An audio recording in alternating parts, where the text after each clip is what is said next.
Senator professor Sajid میر کی وفات، انا للہ و انا الیہ راجعون۔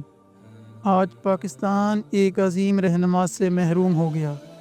مرکزی جمعیت اہل حدیث پاکستان کے سربراہ سینیٹر پروفیسر ساجد میر طویل علالت کے بعد 87 برس کی عمر میں سیالکوٹ میں اپنے خالق حقیقی سے جا ملے۔ ان کی نماز جنازہ آج رات 10 بجے ان کے آبائی شہر سیالکوٹ میں ادا کی جائے گی۔ سینیٹر پروفیسر ساجد میر 2 اکتوبر 1938 کو سیالکوٹ میں پیدا ہوئے۔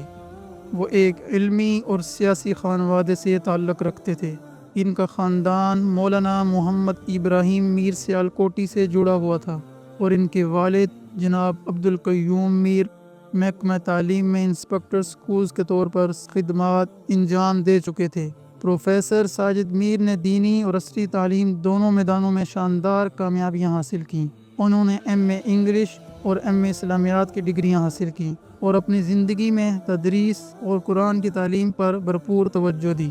وہ مری کالج سیالکوٹ کے قابل ترین طالب علم رہے اور ان کی تعلیمی کامیابیاں ہمیشہ یاد رکھی جائیں گی۔ سینیٹر پروفیسر ساجد میر نے اپنے پیشہ ورانہ کیریئر کا آغاز جناح اسلامیہ کالج سیالکوٹ سے کیا اور بعد میں فیڈرل گورنمنٹ آف نائجیریا میں بھی تدریس کی خدمات انجام دیں۔ سیاسی زندگی میں انہوں نے 1994 میں پہلی مرتبہ سینیٹ آف پاکستان میں قدم رکھا اور مسلسل 6 بار ایوان بالا کے رکن منتخب ہوئے۔ ان کی مذہبی امور کمیٹی، سائنس اور ٹیکنالوجی کمیٹی اور کشمیر کمیٹی میں خدمات ہمیشہ اہم رہیں۔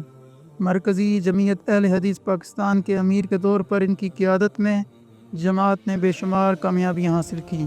سینیٹر پروفیسر ساجد میر کی خدمات عالمی سطح پر بھی تسلیم کی گئیں۔ انہوں نے مختلف بین الاقوامی اسلامی کانفرنسز میں شرکت کی اور رابطہ عالمی اسلامی کی ایگزیکٹو کونسل اور مجلس فقہ اسلامی کے پاکستان کے واحد رکن تھے۔ تصانیف میں ان کی مشہور کتاب عیسائیت، مطالعہ اور تجزیہ سمیت دیگر اہم علمی کام شامل ہیں۔